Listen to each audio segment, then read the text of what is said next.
ಇವಾಗ ಬರೇ ಮೈಕ್ ಅಲ್ಲ, ಡಿಜೆ, ಯಾರು ಆರ್ಟ್ ಪೇಷಂಟ್ ಇದ್ರೆ ಸತ್ಯ ಹೋಗ್ಬಿಡ್ತಾನ ಅವನು ಆ ತರ ಶಬ್ದಕ್ಕೆ. The more the sound you keep it in the DJ, the more powerful the institution ಅಂತ.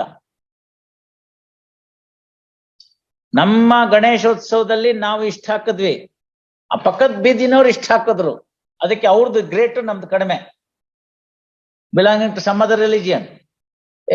ಅವ್ರದ್ದು ಹಾಕ್ದಾಗ ನೀ ಸುಮ್ನಿದ್ದೆ, ನಾವ್ ಹಾಕ್ದಾಗ ಸುಮ್ನಿಲ್ಲ. Political leader saying this on the TV. ಯಾರು ಅವ್ರಿಗೆ ರೆಪ್ರೆಸೆಂಟೇಷನ್ ಆಫ್ ಪೀಪಲ್ಸ್ ಆಕ್ಟ್ ಒಳಗಡೆ ಕೇಸ್ ಹಾಕ್ಬಿಟ್ರೆ you will lose his MLA ship. Participating in a TV seminar, he says so and so did it, therefore we are also doing it. Those things cannot be tolerated. You understand that ಭಗವಂತನ್ಗೆ ಅಷ್ಟು ಜೋರಾಗಿ mic ಹಾಕಿ ಕೇಳಿಸ್ಬೇಕಾಗಿಲ್ಲ ಅಂತ ಕಬೀರ್ ದಾಸರು, ಸಂತ ಕಬೀರ್ ದಾಸರು ಕೇಳಿದಿರ ತಾವು? ಅವರೊಂದು ದೋಹ ಅಂತ, ಅವರು ನಮ್ಮಲ್ಲಿ ಪುರಂದರ ದಾಸರ ಕೀರ್ತನೆ ಅಂತ ಹೆಂಗ್ ಕರಿತೀವಿ, ಹಾಗೆ ಕಬೀರ್ ದೋಹ ಅಂತ ಕರೀತಾರೆ. ಅವರನ್ನು ಬರ್ದಿದ್ದಾರೆ, ಯಾಕೆ ಅಷ್ಟೆಲ್ಲ ಗಲಾಟೆ ಮಾಡ್ತಾ ಇದ್ದೀರಿ? ಚೀಡಿಕಿ ಪಗ ನೇವರ್ ಬಾಜೆ ಓಬಿ ಸಾಹಿಬ್ ಸುಂತಾ ಹೇ. ಇದುವೇ ಕಾಲಲ್ಲಿ ಒಂದು ಗೆಜ್ಜೆ ಕಟ್ಟಿದ್ರೆ ಆ ಗೆಜ್ಜೆಯಿಂದ ಬರಬಹುದಾದ ಶಬ್ದ ಕೂಡ ಭಗವಂತನಿಗೆ ಕೇಳುತ್ತೆ. ಯಾಕೆ ಇವೆಲ್ಲ ಮಾಡ್ತಾ ಇದ್ದೀರಾ? ಯೂಟ್ಯೂಬ್ ಅಲ್ಲಿ ಇದೆ, ಜಸ್ಟ್ ಪುಟಿಂಗ್ ನಾಜಾನು ತೆರಾ ಸಾಹಿಬ್ ಕೈಸಾ ಹೇ ಅಂತ, ಕಬೀರ್ ದೋಹ. ಎಷ್ಟು ವರ್ಷಗಳ ಕೆಳಗಡೆಗೆ ಈ ತರ ಒಂದ್ ಬರ್ಬಹುದು ಸುಪ್ರೀಂ ಕೋರ್ಟ್ ಆರ್ಡರ್ ಅಂತ ಅವ್ರಿಗೆ ಗೊತ್ತಾಗಿತ್ತೋ ಏನೋ ಕಬೀರ್ ದಾಸರಿಗೆ. ಅಥವಾ ಒಂದ್ ದಿವಸನೋ 2 ದಿವಸನೋ ರೀಸನಬಲ್ ರಿಸ್ಟ್ರಿಕ್ಷನ್ಸ್ ಮೂವ್ಮೆಂಟ್ ಅದೆಲ್ಲ ಪರವಾಗಿಲ್ಲ. ಯಾವ್ದೋ ಉತ್ಸವ ಇರುತ್ತೆ, ಮತ್ತೊಂದಿರುತ್ತೆ. ಇವಾಗ ನೆನ್ನೆ ದಿವಸ ಅಲ್ಲಿ ವಿಶ್ವೇಶ್ವರಪುರದಲ್ಲಿ ಸುಬ್ರಹ್ಮಣ್ಯ ಷಷ್ಠಿಗೋಸ್ಕರ ಒಂದು ರಥೋತ್ಸವ ಇತ್ತು. ಸಮ್ ರೀಸನಬಲ್ ರಿಸ್ಟ್ರಿಕ್ಷನ್ಸ್ ಇತ್ತು, movement of traffic. Okay, permissible on a day. It is left to the district magistrate under his powers. But routine ಆಗ್ಬಿಟ್ರೆ ನೀವು ಫುಟ್ಪಾತ್ ಎನ್ಕ್ರೋಚ್ ಮಾಡ್ಕೊಂಡ್ಬಿಡೋದು. ಫುಟ್ಪಾತ್, ಕೆಲವ್ರ ಮನೆ ನೋಡಿದೀನಿ, ಫುಟ್ಪಾತ್ ಮೇಲೆ ಹಿಂಗ್ ಹಾಕ್ಬಿಟ್ಟು ಕಟಾಂಜನ ಅಲ್ಲಿ ಪಾಟು ಮನೆನ ಎಡ್ಚ್ ತನಕ ಕಟ್ಟಿರೋದು, 1 ಇಂಚು ಬಿಡ್ದಂಗೆ. ಫುಟ್ಪಾತ್ ಮೇಲೆ ಇವ್ರದ್ದು ಗಾರ್ಡನ್ ಪ್ರೀತಿ. What is the meaning of this? It's incorrect by any religious institution. Should be model for the others, because that is what you are going to preach there inside. ಮತ್ತೆ ಯಾರಾದ್ರೂ ಒಬ್ರು ಗುರುಗಳು ಈ ಭಾರತದ ಸಂವಿಧಾನವನ್ನ ಅಗೌರವ ತೋರಿಸಿ ನಮ್ಮ ಧರ್ಮವನ್ನ ಪ್ರಚಾರ ಮಾಡಿ ಅಂತ ಹೇಳಿದಾರ? ಕೇಳಕ್ಕಾಗುತ್ತಾ? ಮತ್ತೆ ಹಾಗಿದ್ದಂತ ಪಕ್ಷದಲ್ಲಿ when it comes for the construction ಯಾಕೆ ತಪ್ಪಾಗತ್ತಿವಲ್ಲ? ನಾವು ಸಮಾಜದಲ್ಲಿ ಇಂಥ ಸಮುದಾಯಕ್ಕೆ ಸೇರಿದವರು, that it self gives you a license to do all illegal activities. It's incorrect. ಅಂತದೆಲ್ಲ ನಮ್ ಗಮನಕ್ಕೆ ಬಂದಾಗ we can't be a mute spectator or silent spectator. ನೀವೇ ಯೋಚನೆ ಮಾಡಿ, ನಿಮ್ಮನ್ನೇ ಪಕ್ಕದ ಮನೆಯಲ್ಲಿ ಒಂದ್ ಈ ತರದ್ ಬಂದ್ಬಿಟ್ಟು 24 ಗಂಟೆ ಅವರು ಒಂದೇ ಭಜನೆನ ಜೋರಾಗಿ ಮೈಕಲ್ ಹಾಕೊಂಡಿದ್ರೆ ನೀವು ಬದುಕೋದೆಂಗೆ ಇವ್ರೆ? Okay, restrictions are to be there. You have it particular time, okay, no problem. ಯಾವುದೋ ಒಂದು ಸಮಯ, okay, no problem.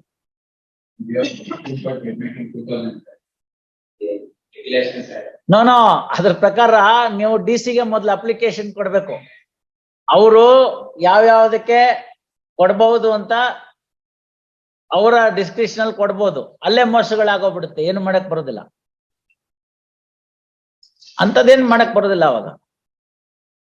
So, barring few of such things which are also under challenge, these things are to be done in this fashion.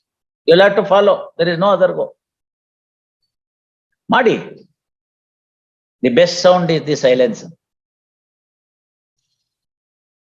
Best sound is silence ಅಂತ. ಅವೆಲ್ಲ ಬೇಕಾಗಿಲ್ಲ.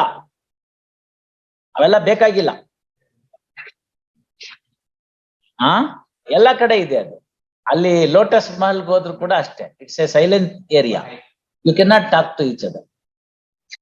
ತಾವು ನೋಡಿರಬಹುದು, ಪ್ರೇಮ ಎಲ್ಲಿರುತ್ತೋ, ಪ್ರೀತಿ ಎಲ್ಲಿರುತ್ತೋ, ವಿಶ್ವಾಸ ಎಲ್ಲಿರುತ್ತೋ ಅಲ್ಲಿ ಮಾತುಗಳಿಗೆ ಜಾಸ್ತಿ ಬೆಲೆ ಇಲ್ಲ. ಎಲ್ಲಿ ಪ್ರೇಮ ಪ್ರೀತಿ ವಿಶ್ವಾಸ ಇವೆಲ್ಲ ಮೈನಸ್ ಆಗ್ಬಿಡುತ್ತ. Maybe with your spouse, maybe with your siblings, maybe with your colleague, maybe with your friend, maybe with your neighbour. Very close, but you are shouting at them. ಕಿವುಡೆ ಅವ್ರಿಗೆ ಅಡ್ಜೋರಕ್ಕೆ ಹೋಗುವಂಥದ್ದು ಕಿವುಡ ಇವ್ರೆ. Now the reason is very simple and obvious. Psychology says when reasoning fails, emotion shoots anta. All your points you have urged, Sahib is not convinced. You know the result. You will start shouting at the Sahib. You lose your cool. Bala hindikide. When you have a jury system iddaga, when you have a point of fact, hammer at the jury. When you have point of law, hammer at the judge.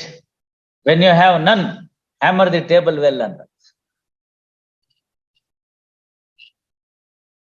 So ಇವೆಲ್ಲ ಇದೆ. ನೀವು ಇರಿ.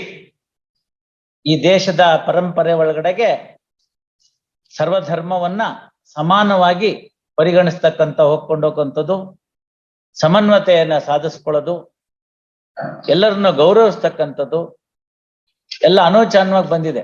ಸಂವಿಧಾನ ನಾವು ಒಪ್ಕೊಂಡ ಮುಂಚಿತವಾಗಿಂದಲೂ ಕೂಡ ಈ ದೇಶದಲ್ಲಿ ಅದಿತ್ತು. ಸಂವಿಧಾನದಲ್ಲಿ ಬಂದ್ಮೇಲಂತೂ ರೆಕಗ್ನೈಸ್ ಆಯ್ತು. ಗೊತ್ತಾಯ್ತಲ್ಲ. ಸುಮ್ನೆ ಅವೆಲ್ಲ ಬಿಟ್ಬಿಡ್ಬೇಕು. ಕೋರ್ಟ್ ಆರ್ಡರ್ಗೆ ಬೆಲೆ ಬೇಡೇನು? ಕೋರ್ಟ್ ಆರ್ಡರ್ಗೆ ಬೆಲೆ ಬೇಡ. See, such matters will have all precedence. Even if it is beyond the court time, court is prepared to sit and show the people what is the court is capable of. Unscrupulous elements are allarno. Where is your client?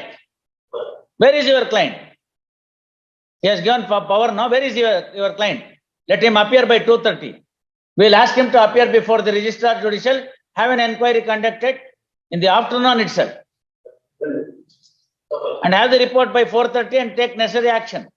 ಇದೆಲ್ಲ ಏನೋ ಆಗುತ್ತೆ, ಒಂದು application ಹಾಕಿರ್ತೀವಿ, ನಿಧಾನಕ್ಕೆ enquiry ಆಗುತ್ತೆ, ಅದೆಲ್ಲ ಇವ್ರು ಕೊಟ್ಟು ರಿಪೋರ್ಟ್ ಕೊಟ್ಟು ಮಾಡೋಷ್ಟೊತ್ತಿಗೆ ನಾನು ಸತ್ತೋಗಿರ್ತೀನಿ ಅಂತ ಮನಸ್ಸಿನಲ್ಲಿ ಯಾರಿಗಾರು ಇದ್ರೆ ಈ ಕೋರ್ಟ್ ಮುಂದೆ ಅದೆಲ್ಲ ಬೇಡ.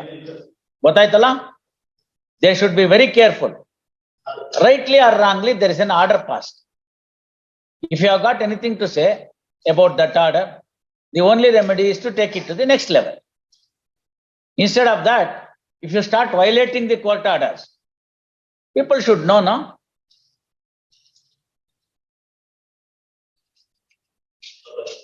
ಮತ್ ಬಿಡಿ, ಒಂದ್ ವಾರ ಕೊಟ್ಟಿದ್ದೆ ಹೆಚ್ಚು.